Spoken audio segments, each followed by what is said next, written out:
Good afternoon, everybody. Welcome to Cat's Cauldron, a place where you have a voice and we stir it up. Well, happy Sunday. I was going to do this on Thursday and I came down sick, but we won't get into that. We're going to stay on the positive and let's just get on with the show. But here we are, and I want to talk about a couple of things. One is June 6th was the 79th anniversary to D-Day, June 6th, 1944. So with that being said, I just wanted to talk about it just a little bit. Okay, so June 6, 1944, Operation Overlord. Those in the Navy particularly know a lot about this history. But what you didn't know was there was or that many people are not aware of, there was a Operation Fortitude going on at the same time. And this operation, just before Operation Overlord was launched, they started something called Operation Fortitude. Well, this was a strategic deception used to obtain success for Operation Overlord. So they called it Operation Fortitude, and thus it was born. And that was in, just months before, only a couple months before D-Day landing took place. So,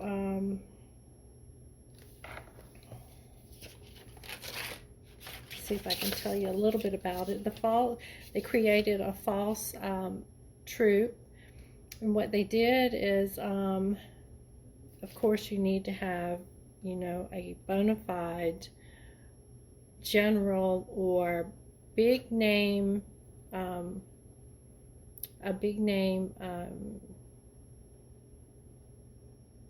general, admiral, or someone that they would have been afraid of. So they chose Patton. So he was named as the general over this false army brigade called FUSAG. Okay? 80%, sorry, I jumped around a little bit. So they commissioned Goodyear to build these rubber blow-up, lifelike tanks, armament, and troops. And yes, that's what I said, a fake balloon blow-up army with blow-up tanks, just like they used in the Macy's parade. And that's where they got the idea for this, watching the Macy's parade. So the blow-up army, this fooled the Germans and distracted them from the real landing point planned in Normandy. So it was amazing. They blew it up, and it just looked so lifelike and so real.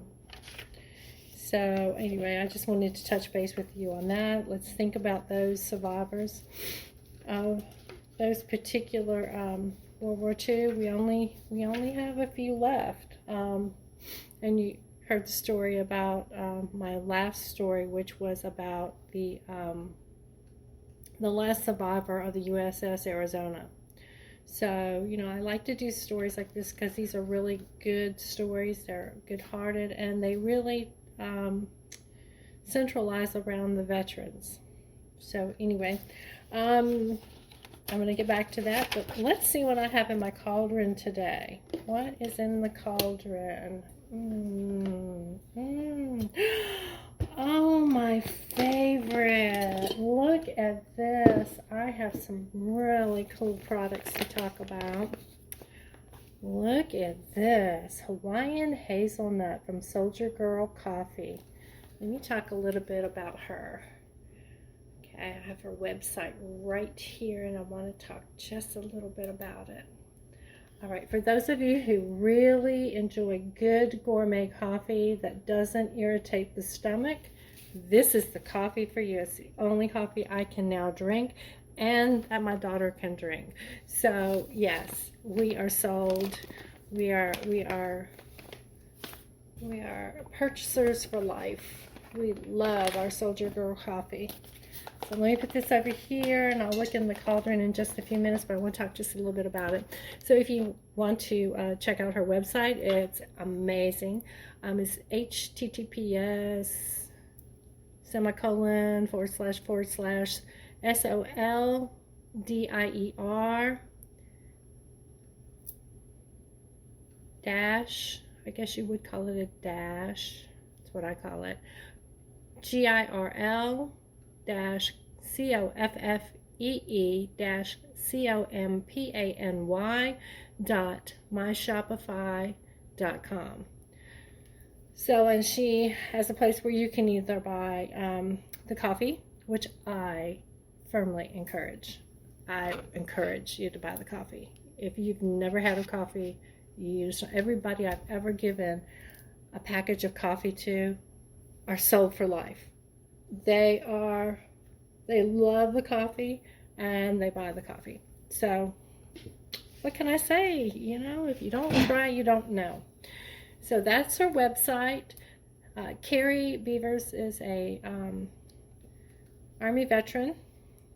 She created this company, and she also contributes to several veteran associated organizations that help veterans in need.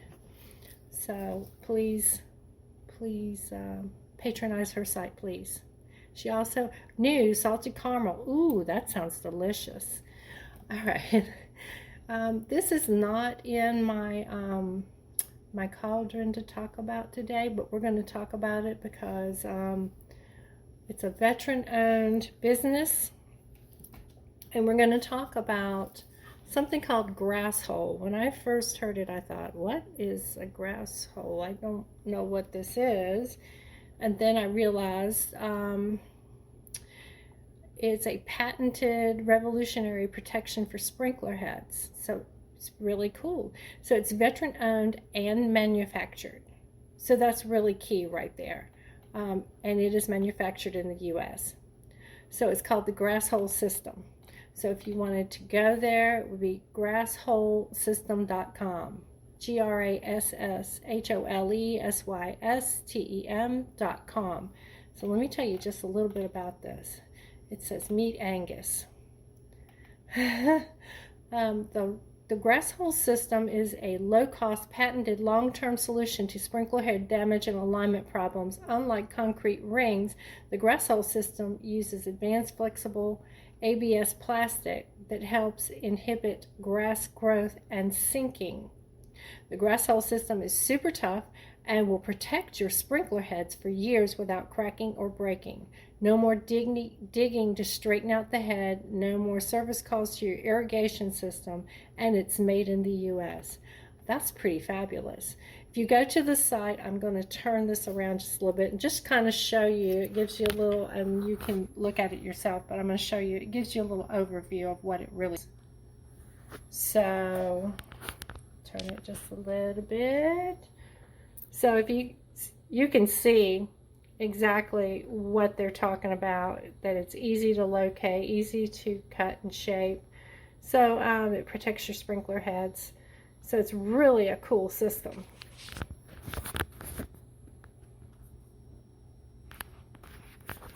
So yeah, I highly encourage this. In fact, I'm going to order a couple because we have an older irrigation system, and I need to replace one, so I will be ordering from Angus.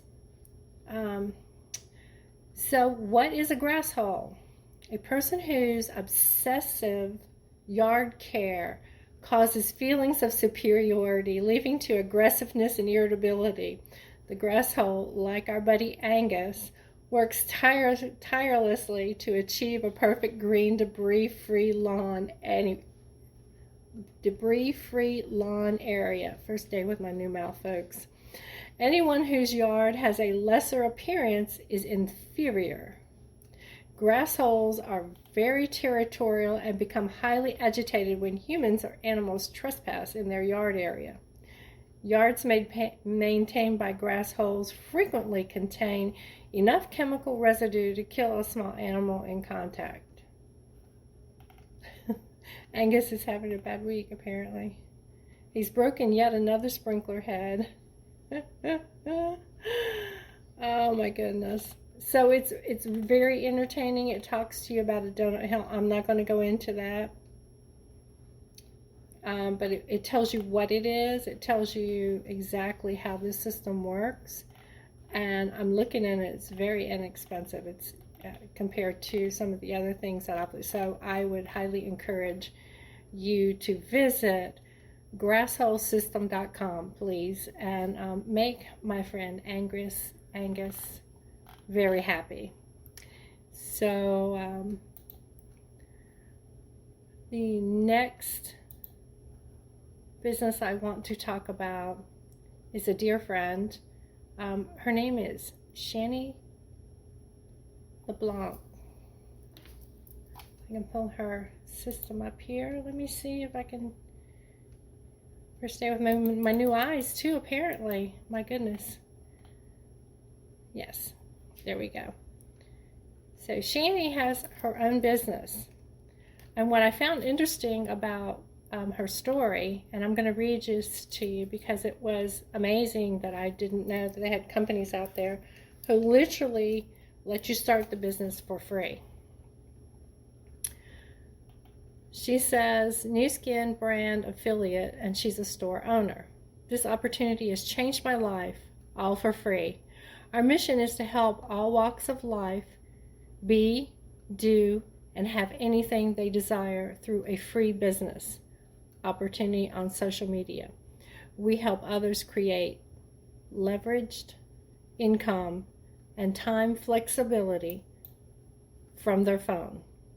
If you are looking to make money from anywhere or are ready to experience something new, connect with me on social media.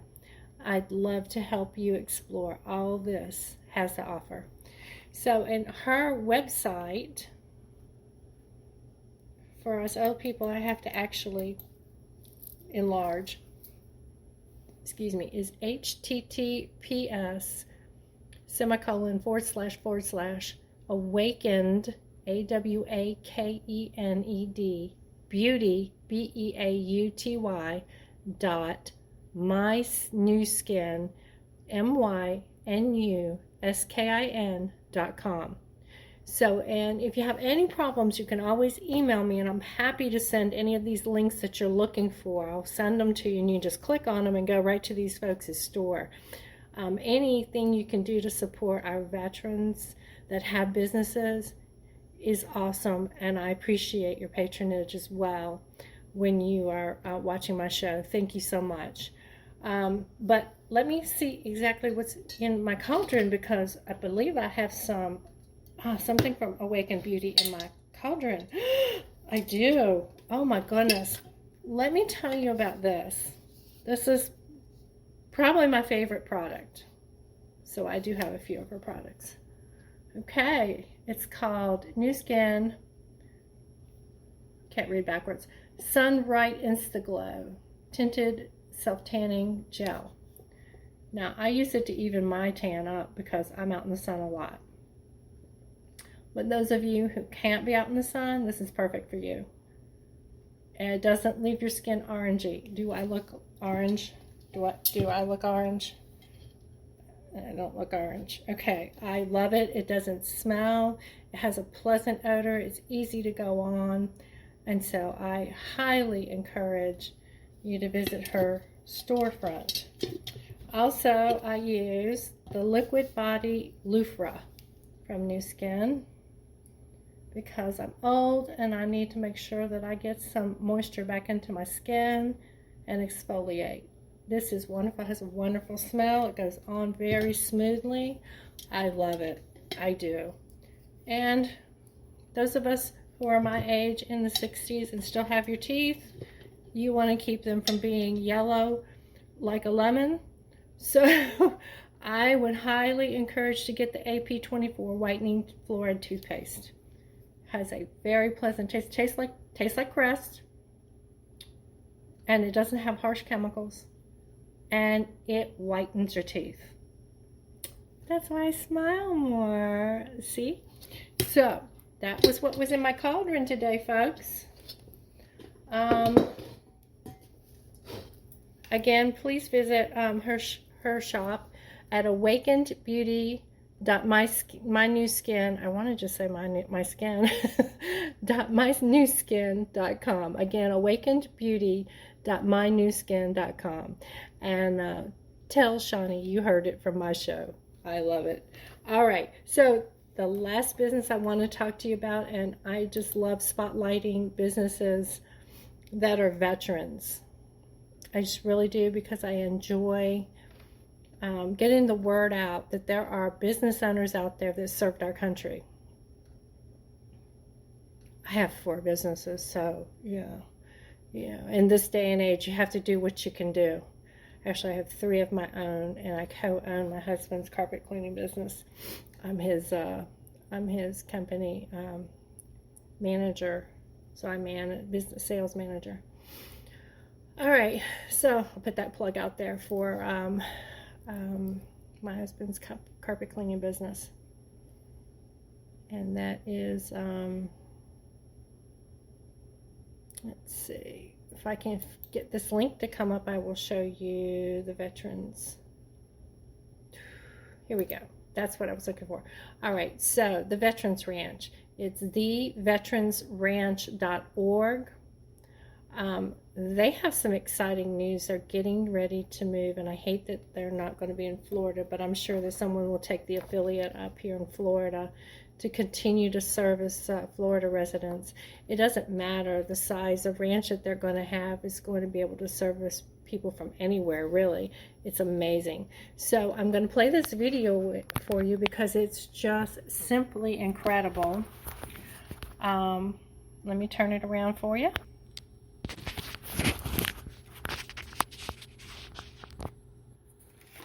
Let me get it stable.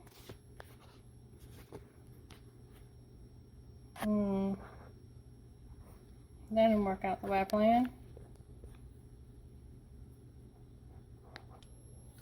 Alright, I think I've got the bugs out of my stuff, and I hope that you're going to be able to hear this. Founded in 2017, the Veterans Ranch uses equine therapy to assist veterans suffering from PTSD. This ranch is currently relocating its headquarters to North Texas, where it'll be able to serve 10,000 veterans and their families per year. Vice President J.R. Smith joins us now from the Cowboy Channel studios for an update. J.R., so happy to have you here. You know, I just think this is amazing. I'd like to start just by asking you how you guys came up with the idea for Veterans Ranch. Honestly, it was the good Lord. I couldn't have come up with this amazing idea by myself. My dad always taught me to keep a legal pad by the bed in case you get an idea in the middle of the night. A lot of legal pads went a lot of nowhere. This one has gone everywhere. October of 2017, scribbled the word ranch on a legal pad, had no idea what it meant. 2 weeks later, my wife and I are sitting in a restaurant. 20 little bar napkins later, the ideas for the ranch were born. And December 17, we were an official charity. And, you know, my dad's a Vietnam veteran. His brother was a veteran. And I had 3 friends went right to the sandbox in Iraq right out of high school in 1991. So we're an extremely patriotic family and just couldn't wait to put this together once, you know, we were shown how it needed to happen. What a tremendous idea. Boy, what do we know about this idea? It sounds like it was meant to be. I know that horses, so many organizations, right, use horses for therapy. Speak to that a little bit. Why are horses a great thing? Especially, speak to that a little bit. Why are horses a great thing, especially helping veterans with PTSD? Well, we call them God's majestic animal. You know, they really can feel a gnat land on their back, and they're blood pumping mirrors. They know everything about you 10 to 15 feet away.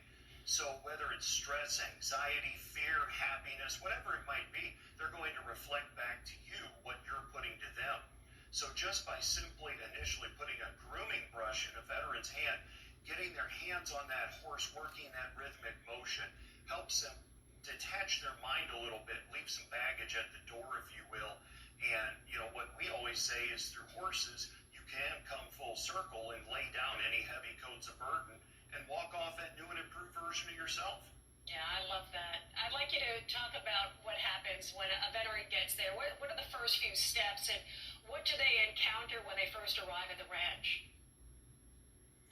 They don't really know what they're going to encounter. We leave that kind of a secret. We do sit down and talk with them. I'm not a psychologist, but I want to know if there's anything going on they need to deal with. My wife, who's actually the president, and my dad, again, a Vietnam veteran, can speak to it from a boot-to-boot kind of scenario. We want to see if there's anything above our pay grade, if you will, that needs to be dealt with. Then the very first thing we're going to do is just put them in with the horses and let them get comfortable. Generally, they don't pick the horse. We all know the horse picks them. And then that's when we get them comfortable, because a lot of times we're dealing with city slickers that have never been around horses before, and there's that size to weight fear factor that always comes into play. And then we put a grooming brush in their hand, and from there we put them in a round pen where it's just them, the horse, a round pen, and a training flag. They truly have to build a bond of trust with an animal, inherently born not to trust anyone. So right about now, serving about 500 to 1,000 veterans, is that correct? And you're going to expand, moving to a new location. Tell us about that. That is correct. We are relocating our headquarters from Lakeland, Florida, just on the Gulf side near Tampa, to North Texas. We are in the process right now of looking at about a 44-acre piece of property. It's got 80 stalls on it, an indoor-outdoor arena, so 105 Texas heat or 25 in the winter, we're going to be able to get stuff done. And again, this is free of charge to veterans and immediate household family. So yeah, 5 to 10,000 veterans a year, Monday through Saturday, because we don't work, even though there's never a day off on a ranch. Sundays are for God, family, NASCAR, and Dallas Cowboy football. I love that. So how does this work? And people, they come in and you said free of charge, which is mind-boggling, because I know you have to have a team of people to make this work. Do veterans fly in, they stay there? What's the program? Is it an extended period of time? Yeah, it's a variance. Some will come week after week, kind of like a therapy appointment. They come once a week. Maybe if they're local, they come for 2 or 3 days. Once we achieve this property, we'll be putting short-term housing, small cabins, if you will, on the property where they can stay a week, a month, up to a year to get back on their feet. But it's not 3 hots in a cot. They're going to cowboy up with the rest of us and be out there mucking stalls and, just learning how to do some new things in their life. Yeah, something about getting your hands dirty and being with animals all the time really helps the soul. Thank you so much. So impressed by this and tremendous work. As Vice President of the Veterans Ranch, J.R. Smith. So guys, there you have it. Those are my 4 veterans. I keep knocking you over. I'm so sorry, guys. I'm having technical difficulties this week. So those are our 4 veterans that we wanted to spotlight for today. I'll stop jerking your screen around in just a second. There you go, much better. All right, here we go. All right, so now let's get to the meat and potatoes here. Let's talk about the story that I really wanted to talk about. So we have get my notes. I'm telling you, I'm losing everything today. There we go. All right, so Edwin Fay Smith. He's a U.S. Army Air Corps or Air Force pilot. Sorry, Air Force pilot from World War II. He piloted B-17s and B-29s. So this article comes about as he was celebrating his 100th birthday. So that just tells us our great teachers of history are leaving us or gaining age. So we need to make sure that we show them appreciation. Well, his town did just that. World War II veteran celebrates, and this article, let me give them credit, is from the Epic Times. And it is World War II veteran celebrates 100 years, so his 100th birthday. At 22, Edwin Smith survived a deadly air crash. He shares his story of divine intervention. U.S. Army Air Force veteran Edwin Smith celebrated his 100th birthday on April 12th, and the community of Barron County, Kentucky stepped forward to honor him with pomp and circumstance. Reserve Officers Training Corps members at the Barron County High School posted flags and presented a folded American flag on behalf of a grateful nation. Letters from elected officials and civic organizations were read. Hundreds of people mailed cards. School children created cards, filled them with birthday greetings and messages of patriotic pride.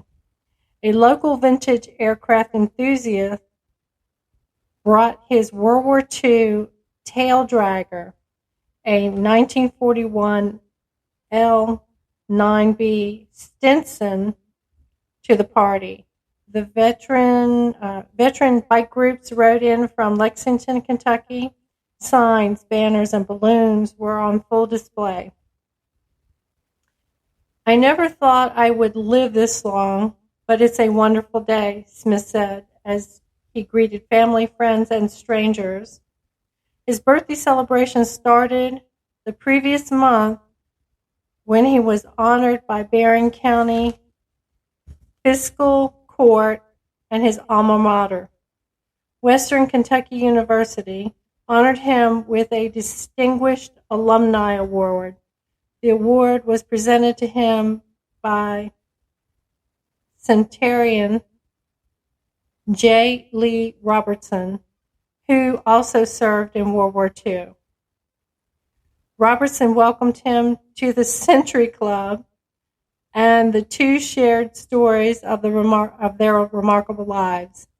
They teased each other about their college days, with Robertson saying that he was in the library studying while Smith was chasing women. Smith laughed as he recalled writing. Let me get to the next page, guys. I know.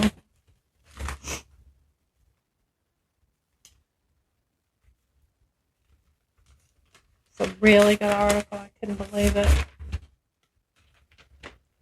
Riding his bike nearly 30 miles to see a girl. You don't see that anymore. We couldn't go out when I got there because we didn't have any money, so I would visit and ride back home, Smith said. While in the service, Smith learned to fix and fly various planes, including Boeing B-17, Flying Fortresses, and B-29 Super Fortresses. And his successful career was celebrated when he was promoted to second lieutenant. The Air Force taught me everything I know about planes. I had never, ever been on a plane before joining the service. He said, I loved flying and learning every detail about the planes. His service was, by all accounts, stellar. Yet, a moment in time changed his life forever, leaving him with many regrets and scars when his unit was involved in a training accident involving two B-29 Super Fortress bombers that left 18 service members dead and only 2 survivors with serious injuries. He's now the only living survivor of that tragedy. A nighttime inferno that lit up the sky, which happened in Westford, Texas. Surviving a tragedy. Smith was stationed in New Mexico when his unit was assigned on August 17, 1945, to fly the Meacham Field, Fort Worth, Texas, to complete 5 radar-controlled bombing runs and then return. This was just 3 days after the Japanese imperial government had made an announcement of surrender, and many considered that World War II was over. Yet we were still training, and we were told we were going to Saipan, where there was still resistance, Smith said. He was a co-pilot that night and was confident in the skills of each member of the crew. They flew into Fort Worth at about 9 p.m. and completed the first round successfully, even with some mechanical issues. The plane would drop 200 feet, then correct itself and rise 200 feet above. Rise 200 feet above the 15,000 altitudes, then back down. The plane was going through the air like a dolphin, Smith said. Yet they persevered.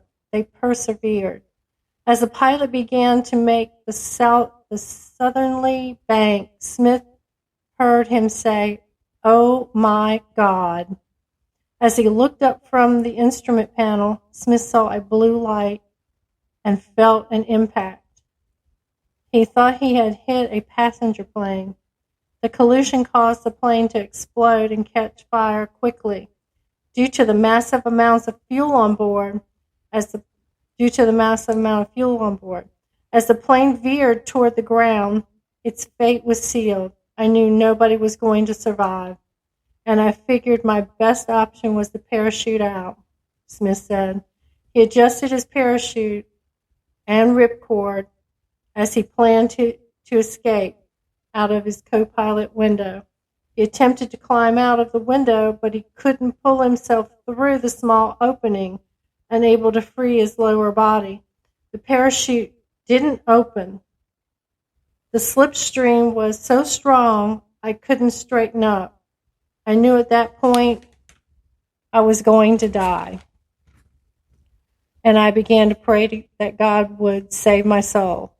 I knew he couldn't save my life, but I wanted him to save my soul. As he pulled back inside the window, in a moment of miraculous intervention, the ripcord on his parachute deployed, ripping his body out of the window and propelling him into the air. He floated in and out of consciousness for an unknown period of time. He believed that he was dead and mistook the silence and darkness for eternity. He believes that he hit the ground at least 3 times, and each time the parachute propelled him back into the air. His injuries prevented him from escaping or closing the parachute until it became entangled. In the early morning hours, he was awakened when authorities found him in a field surrounded by burning debris from the aircraft. The doctor asked for a parachute kit and said to give him both shots of morphine. It might kill him, but he's near death anyway, Smith recalled hearing the doctor say. Smith suffered extreme injuries and was hospitalized for 36 days. He was eventually reunited with his other survivor, Corporal Earl E. Wishmeyer of West Burlington, Iowa. The two became close friends and remained in contact until Wishmeyer's passing in 2009. No clothes and empty barracks. Smith recalls that the hospital didn't have air conditioning or many modern comforts, yet he persevered through several surgeries and physical therapy. Eventually, while Smith was preparing to be dismissed, a commanding officer reminded him that officers had to pay for their clothes. This created a challenge because Smith didn't have any money. When they left that evening on the training mission, they were instructed not to bring any personal items or identification, only their dog tags. He credits the American Red Cross with helping him obtain a khaki uniform with no insignias, a hat and a pair of shoes. From the PX, the Army gave him a one-way ticket to return to the base in Clovis, New Mexico. The barracks were empty as if no one had ever been there. The beds were still made, and the windows were open just like they left them the evening we left. All our personal belongings were gone, Smith said. I sat down on my bunk to pray for the souls of the crew, and I cried. I was 22 years old, and in the last 36 days I had endured just about all I thought I could stand. My personal belongings never arrived home. I don't know what happened to them. His injuries were so severe that he was discharged in September of 1945, and the Army gave him $400 cash for his travels home. He arrived home wearing his khaki uniform with no insignia of rank, building a new life. After his time in the service, Smith enrolled at University of Tennessee for 2 years, then transferred to Bowling Green Business University, which became Western Kentucky University, where he earned a degree in accounting.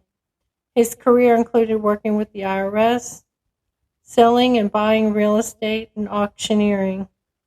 My life was tough, he said, as he reflected on his early years. Smith said he was raised in a one-room log cabin without water or electricity as a young child. He caught typhoid fever before the vaccine was invented, and he nearly died. At that time, the standard of treatment was to starve the fever. Thankfully, a traveling doctor came to the house and told my parents to feed me, he said with a smile. Smith often reflects on his high school football career, in which his team was undefeated.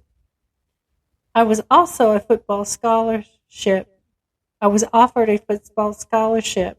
to attend the University of Louisville, but after the attack on Pearl Harbor, I joined the military in December of 1941.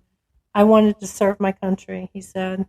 Smith followed in the footsteps of his father, who served in World War I, and his grandfather, who served in the Confederate States Army during the Civil War. We were a strong and patriotic family. They are all gone except I have one living sister, Willa Taylor. She is older than I am, but don't tell her age. She wouldn't like that, he said, thrilled that she attended his 100th birthday party after having not seen her since before COVID-19 pandemic. Smith stands at 6 feet, 1 inch, and his gait is steadied by a simple walking cane. Perhaps the injuries from the war are a frequent reminder of the tragedy that changed his life, yet a reminder of a miracle that saved his life. His voice is calm and low as he shares his memories. His countenance lightens and his history becomes alive again, honoring the flight crews. There isn't a great deal of information available about the accident. It is unknown if any investigation was conducted or if there were any mechanical glitches. Open record requests to the Department of Defense haven't been filled as of this writing. However, one veteran learned about the accident and began a quest to know the story. While working at the local firehouse, U.S. Navy veteran Bob Hopkins liked to read through old logbooks. He found an entry on August 17, 1945 that read, "Plane crash, no survivors." He began researching the local newspaper and eventually learned that there were 2 survivors, and he learned their stories. He felt compelled to coordinate efforts with the local historical society to erect historic markers to honor the crews of the two bombers. On October 18, 2003, 58 years old after the crash, historic markers were placed at that time. Smith was 75 years of age. 25 years later, Hopkins was thrilled to hear of Smith's 100th birthday celebration and the community's effort to honor him. Imagine being alive before the end of World War II, before modern highways, before television. I believe there are a handful of unforgettable people that come into our lives, those that make incredible impressions and do unforgettable and fantastic things. He is that kind of person. He has lived an incredible life of greatness and honor, Hopkins said. A failed ripcord, yet opened parachute. Nothing short of a miracle. So I hope you enjoyed that story. I think it's incredible that the community band together and honored him, because that doesn't happen very often, that we honor those that have given so much and contributed so much to literally our history. All right, guys, that's my time today. I hope you enjoyed the show. It was a little longer than usual, but we haven't had our regular show. We've had bits and pieces and small excerpts, so it was well overdue.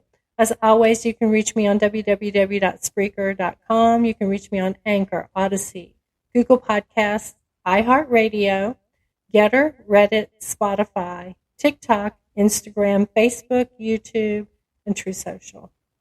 So you can reach me on any of those. You can also reach out to me at my email at catbullock007@gmail.com, and I'm happy to answer your questions. I'm happy to talk to you. So let me know what you want to hear. Let me know if you enjoyed the story, and let me know if you want more. So see you next time. Have a wonderful rest of your weekend.